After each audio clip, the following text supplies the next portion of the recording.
Andrea Baxter. We've just been dishing about makeup brushes and nail polish and all the really important stuff in life right now. It's a more appropriate segment because I think last week Steve was here and Katie was talking about sports cars and luxury cars versus economy. So this is more female appropriate. Well, it's a good thing I'm here today then. I'm not quite sure Steve would know what half the stuff is. So what do you want to start with then? So let's start with the nail polish. Actually, okay. So this is a hardener, which is something that I love because I have really weak nails. Like they tend to split a lot.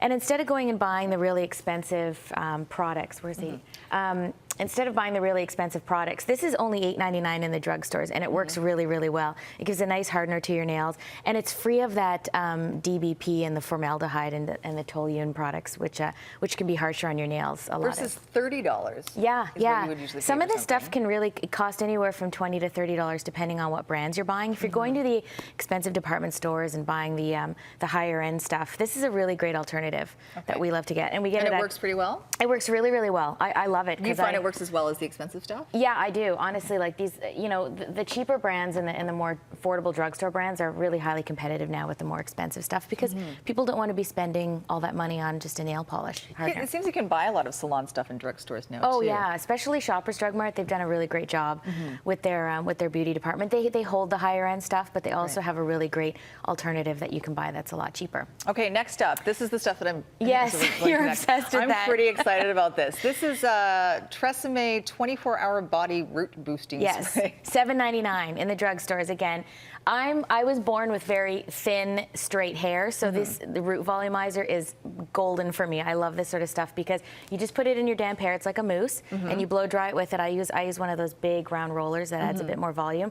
But compared to something like a Kiehl's product, which is about $20, $25 and upward to spend on pretty much the exact same product, you're saving a heck of a lot more on something from the drugstore. You should see the number of hair products that I have. I've spent so much money on hair stuff, and I don't know. I mean, it seems to work for about the first couple of weeks, and then it just stops. And when you find something that works, you want to stick to it. And TRESemmé's always had a fairly consistent product line, so you're not going to go to the drugstore and find that it's gone in about a year's time. Okay. Next up, this is the makeup brush. So yes, you can't. They can be very expensive. You can spend $20, $30, $40 on a makeup brush. So here's this is Shoppers Drug Mart line, the QO products, and they've done a really good job of marketing. And the next product is also from the same brand.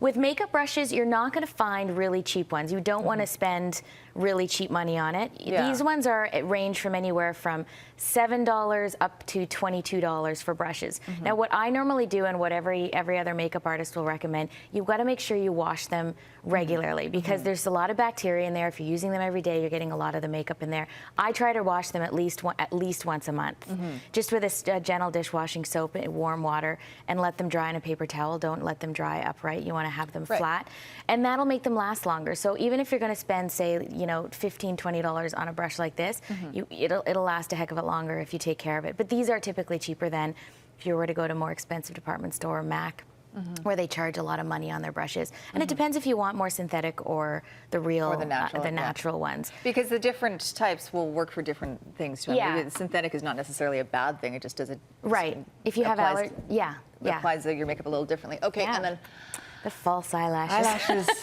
I'm not wearing any this morning. I should be, but I can't figure out how to put them on. The first time I tried to put these on, it was pretty tragic. But again, this is Shoppers brand, the QO, and these are $7.50. Now you can get a couple of uses out of these. And here's the trick. You buy the glue, which is a $5, which will last you quite a long time. The trick to this is you want to blow on the glue on the lash until it's tacky. Okay. That's the trick. That's what I didn't do the first time, or else they won't stay on. And then they just slipped off? Well, they just don't stay on if you're putting them on one and they start to fall off the other. Get somebody who knows how to put these on, show you how to do it first before you do it. But these are great, instead of spending, again, $15, $20 on something you're going to use once, maybe twice. These are disposable, and they're cheap. They're under $8. $7.50. $7.50, and they would normally cost? They're $15 and up. Okay. So you're looking at about double. Are you really not wearing any eyelashes? I'm not. I know these are. No, you don't need to. But they're great for Halloween if you want to throw on a pair of false eyelashes, or if you're going out for Jay's looking dinner. very closely at one of the monitors. He wants to see you. Thank you so much, Andrea. Thank you. If you'd like more great money-saving tips, you can go to Andrea's website, Andrea & Company's website, smartcookies.com.